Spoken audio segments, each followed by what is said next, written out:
Good afternoon, everyone. First of all, thanks din for attending this session. And of course, thanks to Padab for inviting us to them. As Dave mentioned, our agenda for this session is to discuss designing and building digital transformation, how it matters to all of us, not just for architectures and builders, but in a general sense. And of course, later, we'll also explore how we can translate these concepts and theories into actual practice. No? So first of all, very important, let's discuss where we are right now. So we're in Collab. So with Collab, as they mentioned, the whole essence nitong space na to is for us to be encouraged to collaborate and of course eventually become more creative. So let's keep that in mind as we explore yung digital transformation. And then, if that's where we are, we also have to start, nasa kailan ba tayo ngayon? When are we right now? So, before we discuss more about digital transformation and how we can use that sa mga work natin, let's step back a bit. Nasang era na ba tayo ngayon? So right now, we're in Industry 4.0. We're in the fourth industrial revolution. So essentially, the fourth industrial revolution, we're in the human digital era. I'm sure, for sure, lahat kayo may smartphones, tablets, laptops, and digital devices right now. One way or another, may AI assistants na tayo lahat ngayon. ChatGPT, Google Gemini, whatever. Meron na tayo tinatanong beyond kay Google dati na series of websites na binibigay natin. This time, mas nagiging cohesive na yung relationship natin with technology. But of course, before exploring that, ano ba yung industrial revolution? So essentially, any industrial revolution is an era in time na nagkaroon ng sobrang bilis na change sa sa technologies na meron tayo. This is where when machines exponentially help us develop kung ano man yung ginagawa natin sa economies natin. It also, a significant thing na nangyayari with every industrial revolution, syempre, nagta-transform yung the way we live. Especially right now, I'm sure, comparing how we do things 5 or 10 years ago, very different, especially these past 2-3 years with the emergence of artificial intelligence. And definitely with every industrial revolution, it's a paradigm shift. So, if an industrial revolution is that, ano ba yung mga pinagdaanan natin ng industrial revolutions? So the first industrial revolution was ng steam, yung na-discover na technology that helped us exponentially transfer ourselves from one location to another. And then eventually electricity. Na-discover na natin yung electricity. Madami pa na tayo kung pwedeng i-power ng mga devices, ng mga equipment to keep moving forward. And then eventually, I'm sure, I think safe to say, medyo kakasing edad naman tayo dito. So inabutan naman natin, third industrial revolution, automation. Ito yung naabutan natin, yung computers natin, 3 piraso pa. Meron tayong monitor, may CPU tayo, tapos may input devices tayo. If medyo kabatch ko kayo, inabutan natin yung wala pang mouse, no? Keyboard lang, tapos may diskettes tayo. Ayan, so yung mga nag-react tayo, age reveal tayo. So, third industrial revolution. And right now, nandito tayo sa fourth industrial revolution, the digital human era. Essentially, in this new era, dito natin ang culminate lahat ng mga development from the first to third industrial revolution. In the 21st century, so dito na natin mas na-utilize yung mga fiction lang dati. Ngayon, reality na. How did we even imagine na abutin natin yung era na yun? Na meron lang tayo ina-type na konting prompts sa devices natin, literally ibibigay sa atin yung sagot. This is where we're also, especially here in your industry, Internet of Things, we didn't even imagine before na here in our country, through Wi-Fi, makuha natin yung mga devices, yung mga lights natin, yung mga appliances natin. Augmented reality, virtual reality, for sure, that's also something na very fictional lang before, but now very real. Even sa social media, nagagamit natin yan. And then syempre, nanotechnology, tsaka renewable energy. Essentially, these things, in the fourth industrial revolution, this just shows how important yung mga naging foundational natin na prior industrial revolutions. And this being said, yung lives natin, more or less, especially if tayo yung generation na ng third industrial revolution, more or less, syempre, nagbago yung lives natin. And it disrupted the way we're doing work, no? Especially now, I'm sure, if we're gonna do this same intention of collaborating, of learning 10, 20 years ago, sobrang iba natin siya ginagawa. Malamang, malamang syempre wala tayong live stream like what we're doing right now. Wala tayong means to extend all of these invitations to these people easily, no? And what disrupted yung way of work natin, or way of life natin, is of course, digital transformation. So, and that's our main agenda, or our main topic for this session.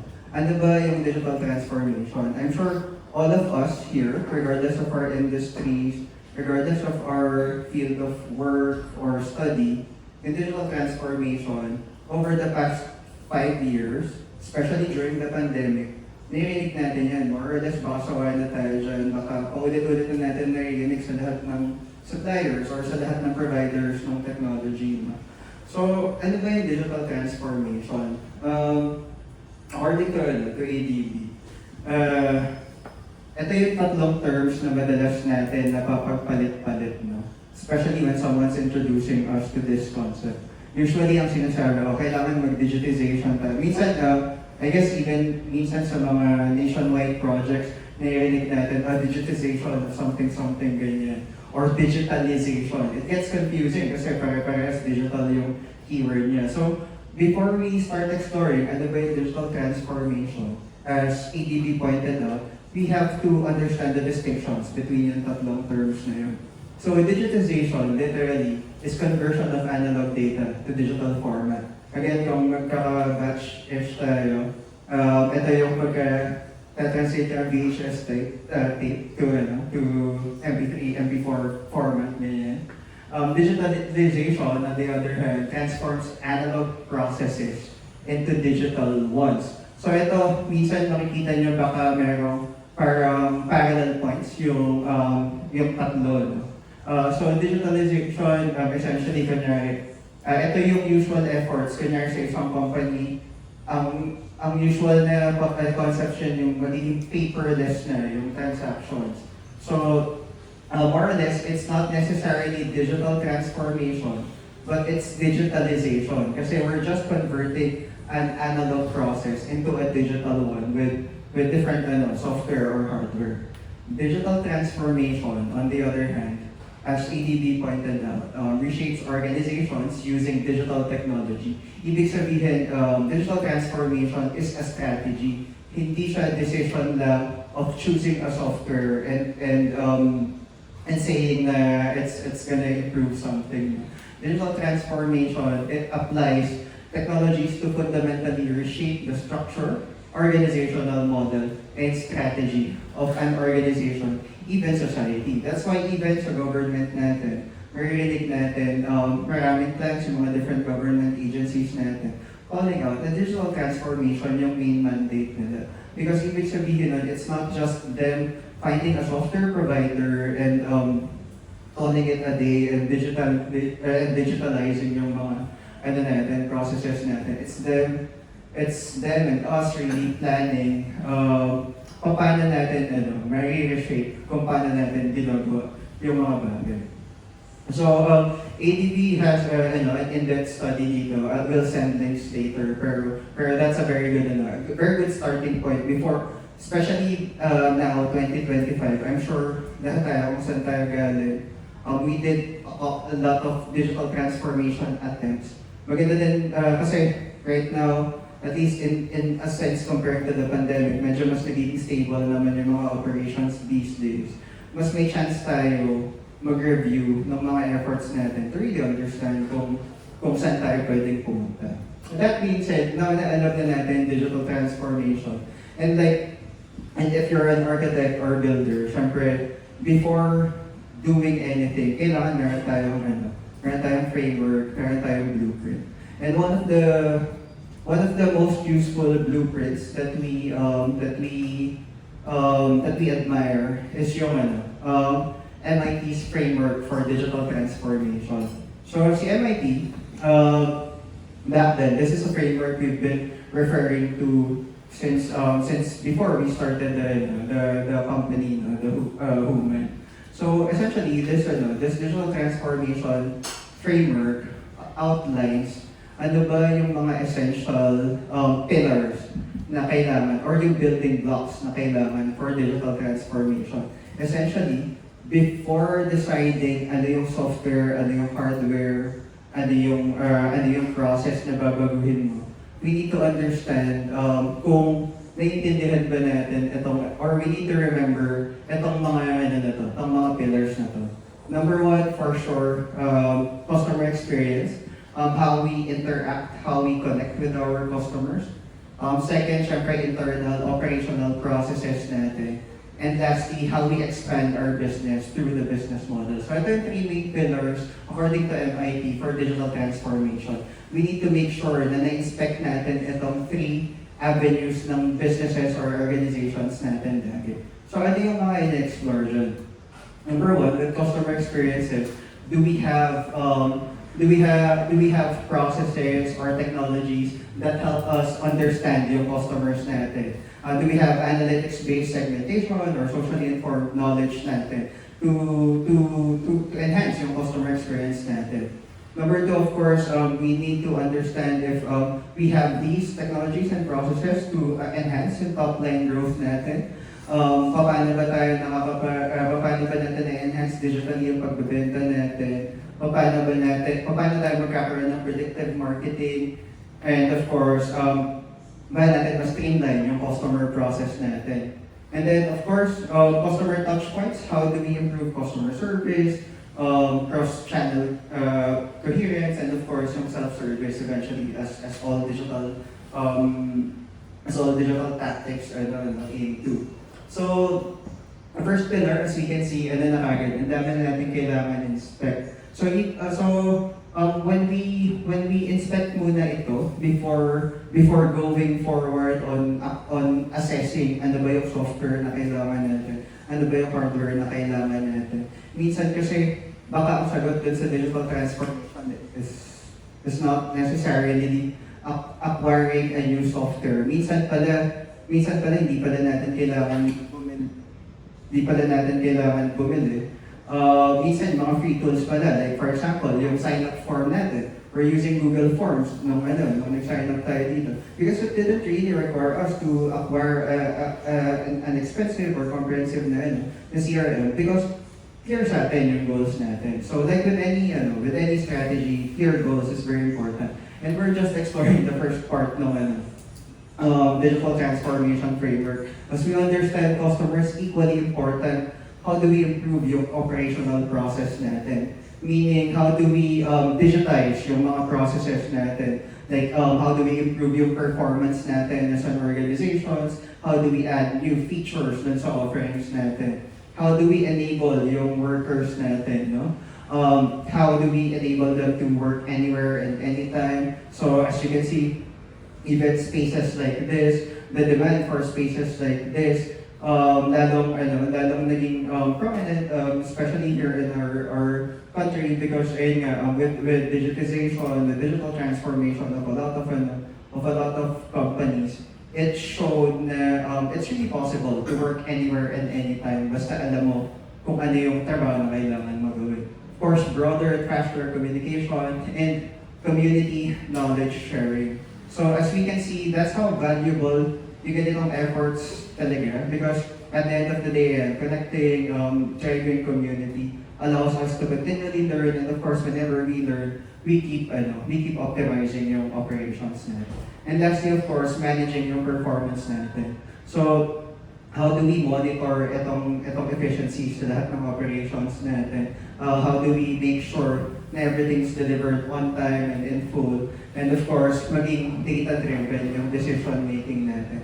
At the end of the day, that's also one of the most important things na dinadrive ng digital transformation. It's really making sure na kung meron man tayong i-recommend sa companies natin, sa trabaho natin, all of them, or most of them, are driven by data na meron tayo. Accompanied, of course, ng graph natin. Siyempre, at the end of the day, the human essence or the human element ng work natin differentiates yung kaya gawin ng AI.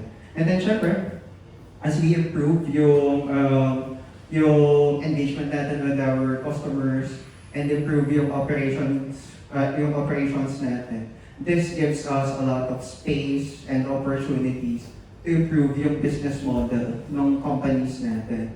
And with this, we finally explore how we become a digitally modified business, or we can be able to augment yung products and services natin, transitioning from physical to digital, or even having digital wrappers dun sa mga ginagawa natin. No? And these are things that we constantly see. Like a usual story dito, Netflix, who started renting out CDs and VHS or tapes.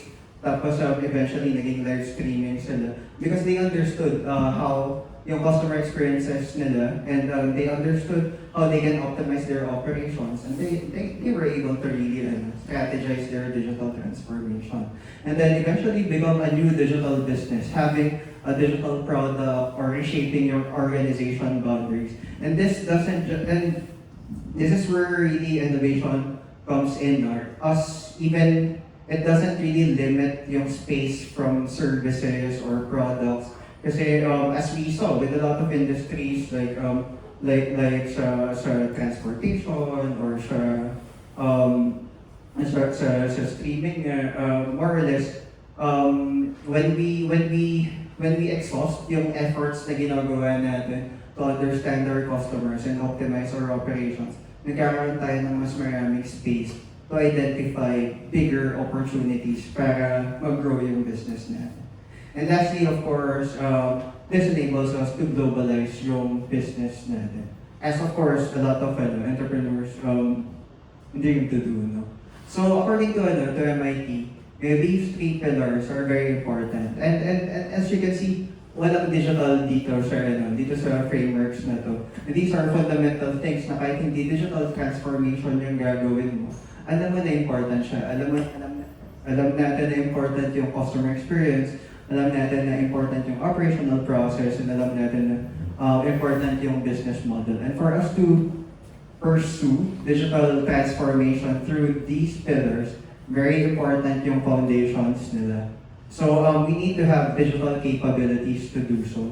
So as you can see, it may look straightforward, but syempre marami talagang pre-work na kailangan gawin before we decide to push through with kung anumang digital solution yung avail natin.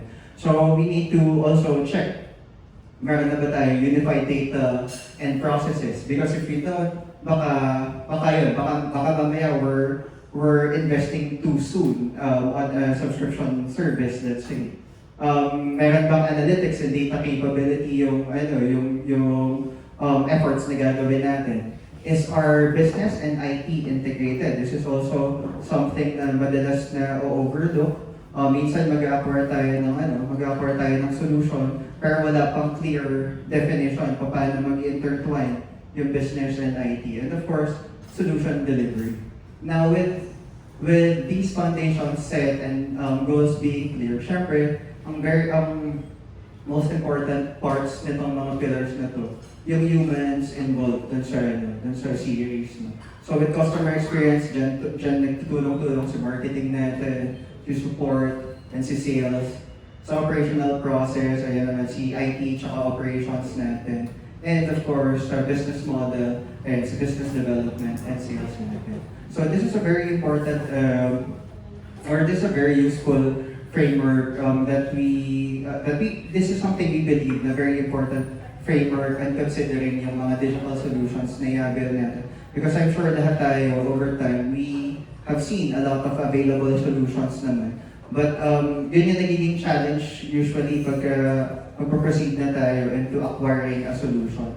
How do we fit it dun sa plano natin? Or kung may plano ba tayo at all? So coming from that understanding, the digital transformation framework, it's safe to say anywhere or kahit anong work yung gawin natin, we will always do digital at this point. Kahit anong industry tayo, kahit anong field tayo, digital will always be a part of our, of the way we work.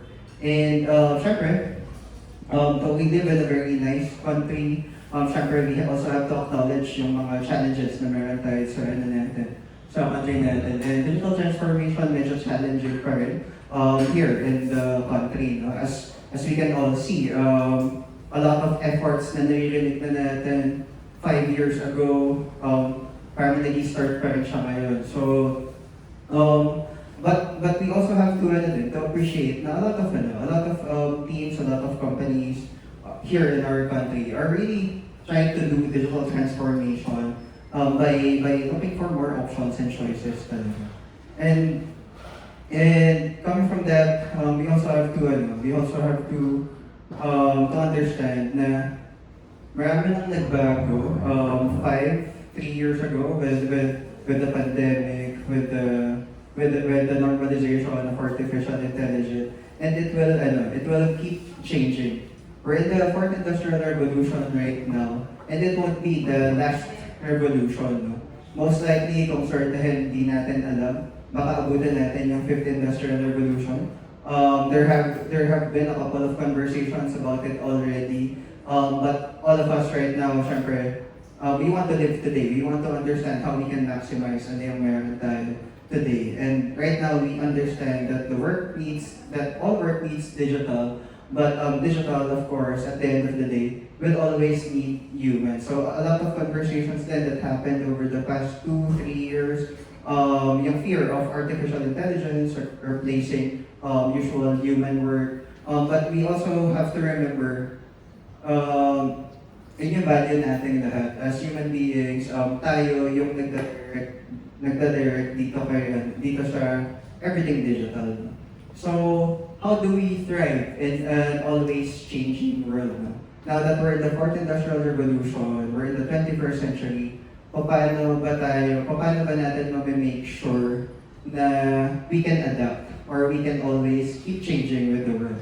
So according to P21, and I'm sure, so si P21, they were the ones, they had studies na naging basis of some of the frameworks of K-12, which I'm pretty sure wala sa ating ng K-12 dito, no? So, magkakabash na tayo na, may K-12 ba?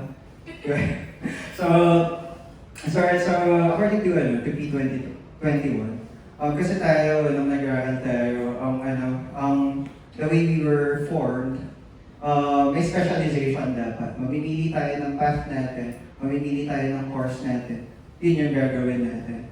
But with a world that's always changing, P21 figured out na baka hindi yun yung kailangan to keep thriving with the world. So they created this framework for 21st century living and learning.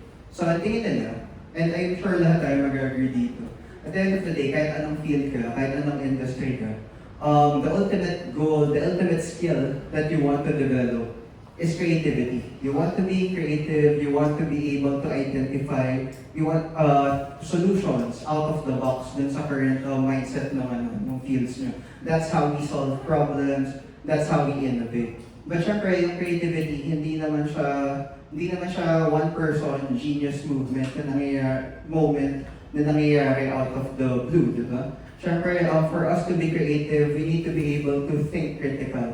Kailangan siyempre marunong tayo mag-analyze ng information, magbasa ng data, really identify nasan yung solutions doon. Pero yung critical thinking din, hindi siya mangyayari on our own or hindi siya nangyayari on our own. And that's how important these kinds of environments, these kinds of moments are. Kasi the only way we can really do fruitful critical thinking is through collaboration. Without collaborating with other people, hindi tayo makapag-push through with critical thinking. And syempre, before we do proper collaboration, very important, we have to do communication. We have to connect with other people, no? So according to P21, for us to achieve creativity, kailangan natin meron tayong critical thinking. We need to be, and for us to do that, we need to collaborate, of course, communicate. Itong 4 C's na to, P21 identified as yung 4 essential skills to thrive in the 21st century.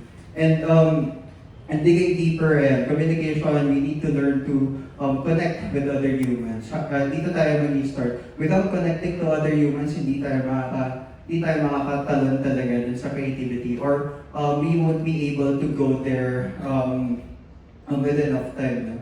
No? This is when we share thoughts, asking the right questions to the ones we're communicating to, and of course discussing possible solutions. So dito nag-umpisa lahat, connections. Without really P21 suggested na without the learners or without us being able to connect with others, mahirapan talaga tayo to keep changing with the world. And then of course, when we have proper communication, that's when we start collaborating, learning how to work with other humans. So this is where bulk of the work comes in, combining yung efforts natin. Siyempre, nagkakaintindihan na tayo, kaya na natin mag-work together. Imagine if hindi kayo marunong mag-communicate ng co-workers mo, paano kayo mag-work? So, dito din tayo mas nakapag-coordinate accordingly. And then, of course, dito natin na-identify ano yung natin. Ano yung mga common strengths natin and weaknesses natin. As a collective, identifying paano tayo better makakapag-move forward. And eventually, dito tayo mas nakakapag-think critical, no? This is when we are able to solve more problems with other humans, to analyze and understand ano ba yung mga issues natin. Dito tayo nakakapag-design and tayo nakakapag-design ng mga solutions natin and correlate facts with ideas natin. And then, of course, with all of those data and structures or information with us, move forward tayo into fruitful creativity talaga.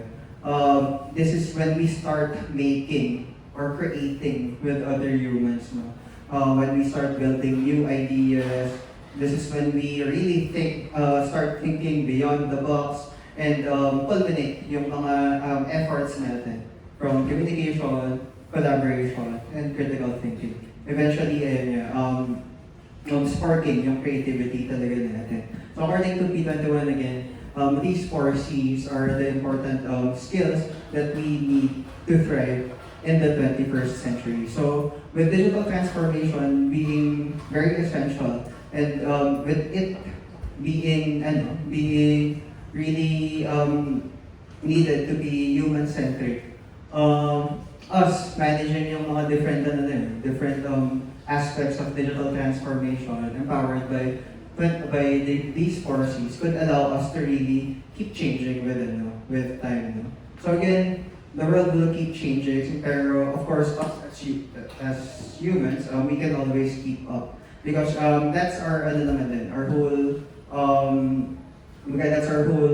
whole thing naman din kasi we always adapt. We always evolve, no?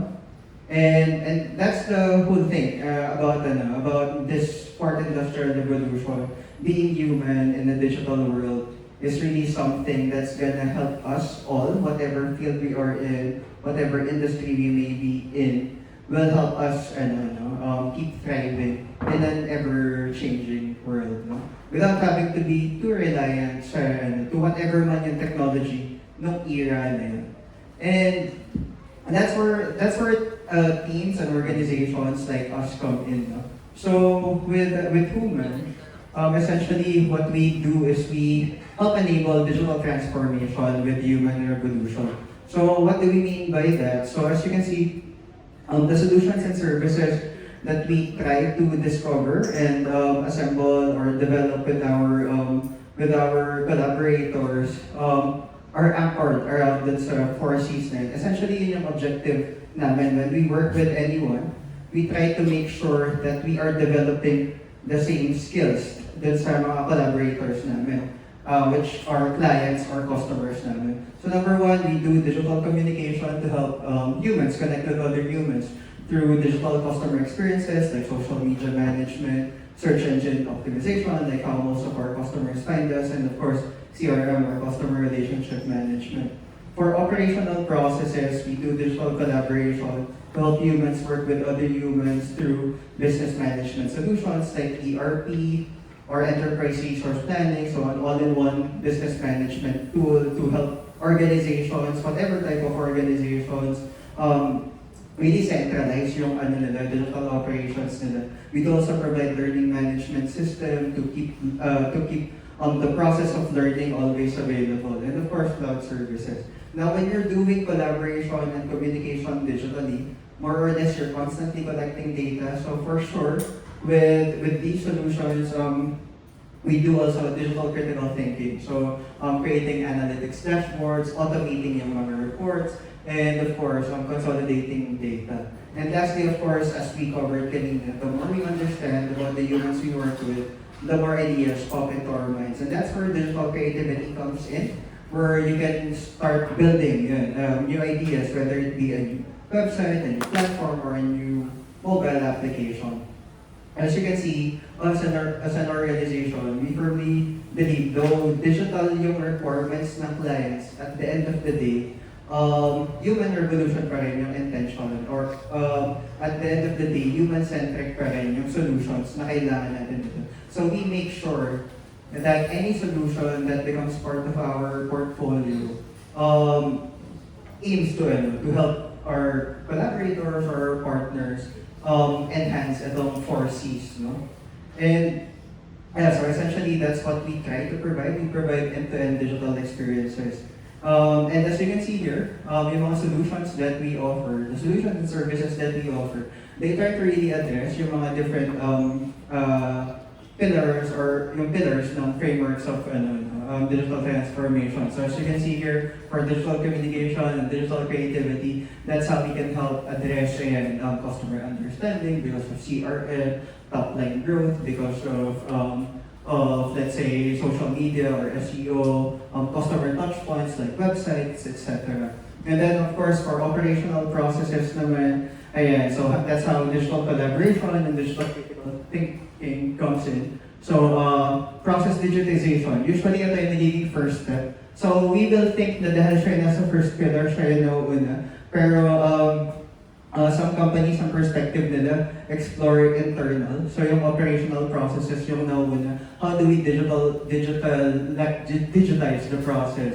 Or how do we enable our workers? Or how do we manage your performance? And usually that's where digital collaboration comes in with tools like ERP or LMS, and of course, having your analytics dashboards to do critical thinking. And then eventually, as you enhance either customer experience or operational process, that's where business model comes in, allowing you to build new applications or new platforms to become a new business.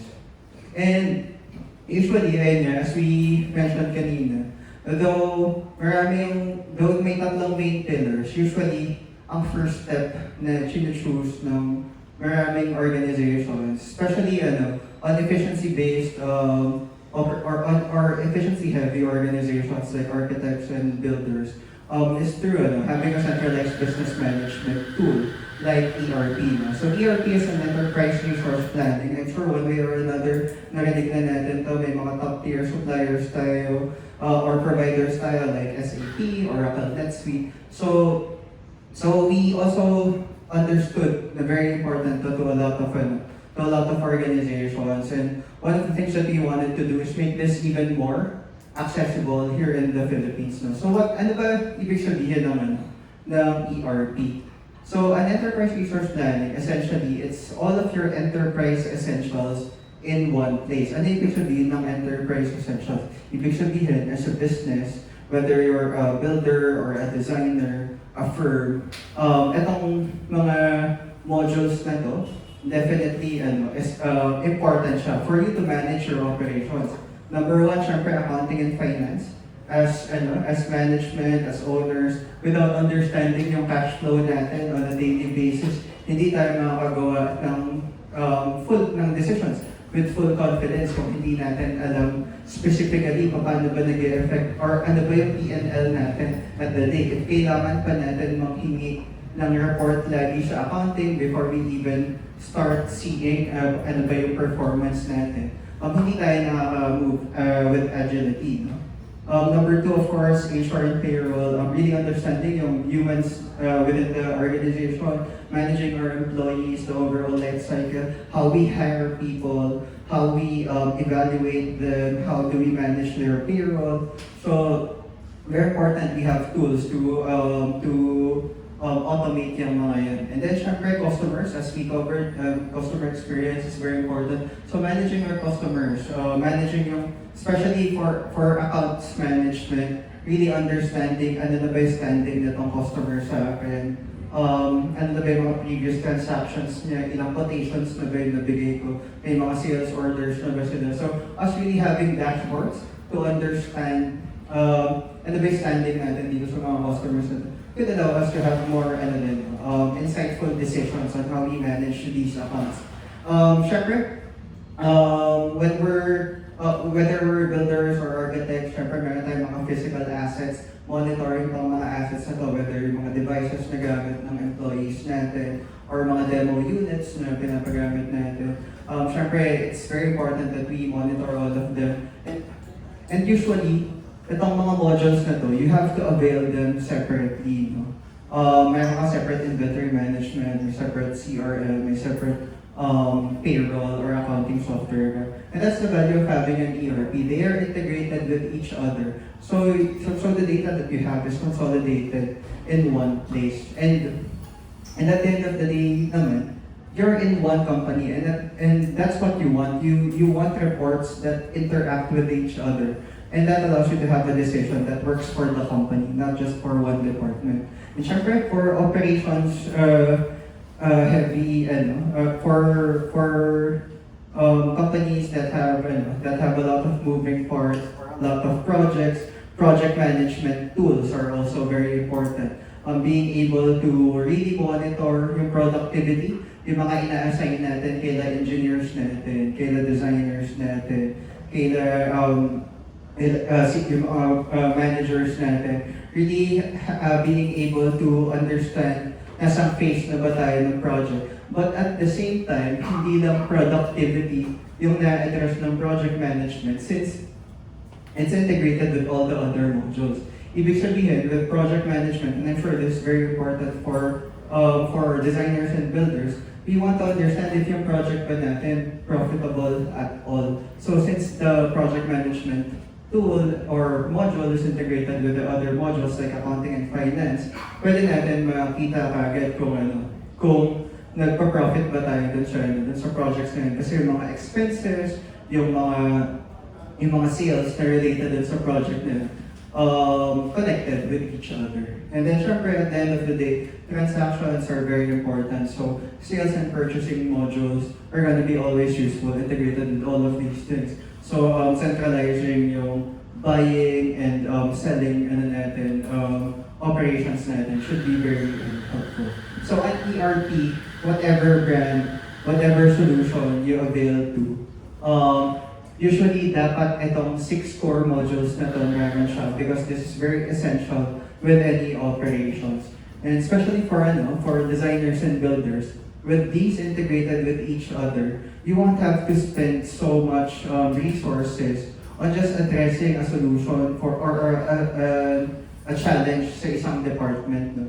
With an ERP, essentially, again, ang objective ng ERP is to really have all your business essentials in one place para ma-address natin, again, the central pillar ng digital transformation, which is yung operational process. And of course, with all of these modules integrated with each other. Meron tayong mga dashboards na real-time, pwede natin makita kagad yung information na kailangan natin. So as whether you're a project manager, whether you're an account manager, whether you're an HR, meron kang agad real-time information na makikita and makakatulong sa'yo mag-assess on how to move forward with your company. Siyempre, that it goes without saying, since data-driven yung platform, you can easily create reports, and this is one thing that's very important when you're making decision without really analyzing the data, and so importing and exporting reports and very much possible. And then in terms of customization, that's what we also want to make sure that very possible lagi. You can also, so with every platform, syempre, some of the challenges dyan, yung mga fields hindi aligned dun sa main process natin. So we do also encourage customization. So I'm sure one way or another, lahat tayo nakagamit tayo ng Google Forms. So works like that, many different forms integrated with each other na customizable. So eventually, whatever type of organization you are, however, let's say, unique your process is, there's always a possibility na maging personalized sa yung implementation. And then, syempre, security is very important, so may user management din. So whether how small, regardless of how small or how big an organization is, very important that we are mindful sa access sa information natin. No? We all know, and we've all heard different stories about security, and then, so may user management din, so possible na ako, ito lang na-access ko, si employee A, ito lang yung na-access niya si employee B, ganyan. So because of user management. And then for project management, and as you can see, it's designed to be for professional management. So, and may Gantt chart view, may Kanban view then. So if you've used tools like Trello, so it works like that, but with, of course, with an option to view in Gantt chart. Tapos, syempre, with the integration with other modules. Like yun nga, hindi siya about hindi siya about productivity lang, but on the whole perspective ng operations, ibig sabihin yun, pati yung profitability, pwede natin ma-correlate dun sa data points natin sa productivity. And lastly, of course, syempre, regardless of how, let's say, boring it sounds, syempre, very important pa rin yung mga documents that we process. Syempre, every end of year, lahat tayo, kailangan natin mag-report sa BLR, so kailangan yung mga documents natin well integrated sa processes natin. So may print formats din dapat. Lahat ng mga transactions, sales orders, quotations, invoices, everything, nasa isang platform na dapat. Para I'm sure one way or another, kung saan man tayong company, then minsan nagkaka-issues tayo. O bakit si sales A, ganito yung quotation format na binigay niya, si sales B ganito, or yung invoice na binigay ganyan. So, with a centralized platform, it allows you to make all of those things non-issues na eventually. And essentially, that's what an ERP is. No? It aims to really centralize business management solution. And though it will look like the easiest entry point for a digital transformation strategy is creating a website or creating a social media strategy or customer experience and related stuff. Some really see na exploring internally kung ano yung pwede natin ma-improve through centralizing talaga yung business management natin could have even more impact. So as we can see, there are many different options on how to start a digital transformation initiative. But most ang nakikita internally talaga. Kasi dito, syempre, you can take it step by step, given na modular naman yung approach. And of course, I'm not saying this just because we're providing ERP services, regardless if this is what the ERP you're using or you're using from another. ERP on its own is very important sa kahit anong organization. If you're really aiming to solve solutions for the whole organization, hindi lang sa isang department, ERP most likely is a way to go, no? So, and we do these things, we try to provide these solutions through this approach of mixing and matching open source premium, and self-built digital tools. Ibig sabihin, with or without us, even you, kaya nyo gumawa ng sarili ng digital transformation with the availability of open source tools. So open source meaning, ito yung mga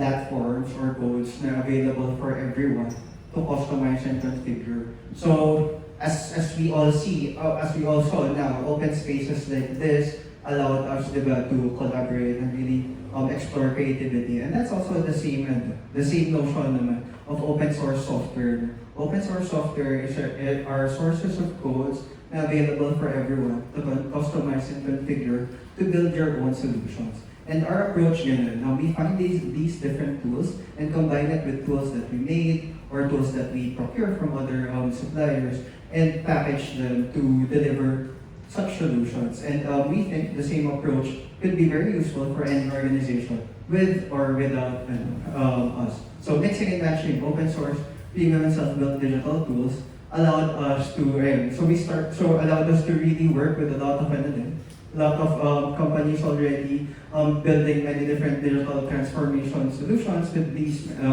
many different brands. No? And we've been able to work with different industries, designers, builders, distributors, educators, and because of the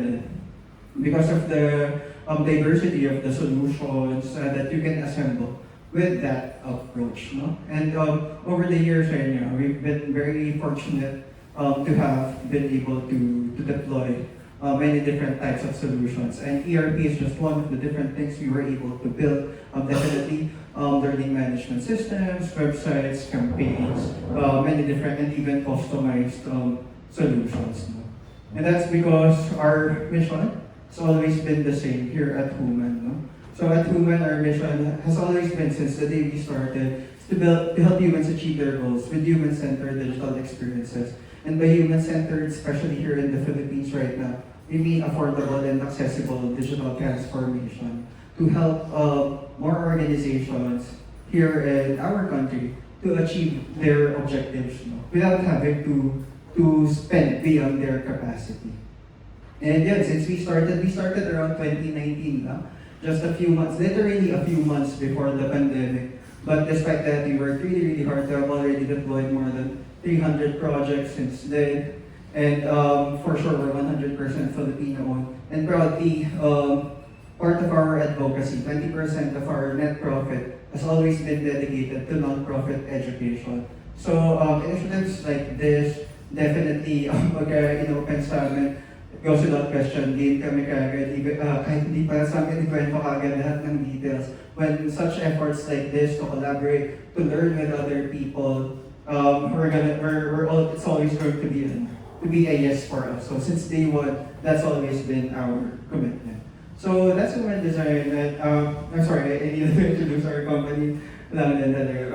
But essentially, with or without organizations like Human, anyone, any team, any organization can do digital transformation as long that we don't forget na at the end of the day, those digital efforts na gagawin natin, human-centered lagi. Kasi at the end of the day, lahat naman tayo dito, communicating, collaborating, thinking critical, being creative, yun yung nagdadrive talaga ng innovation. So essentially, if work is all digital, we do digital for humans, and we do it as humans. Because of course, at the end of the day, the best way to do digital is to do digital with humans. So that's who we are, and essentially that's what we were here to talk about digital transformation. I hope nag-make sense yung session natin. I hope yung mga tutunan ko. Thanks again kung nakinig po kayo. Alam ko, nakakan ko yung hours natin, kakatapos na natin mag-lunch. But salamat po. If you have any questions, would love to discuss with you. Thank you po.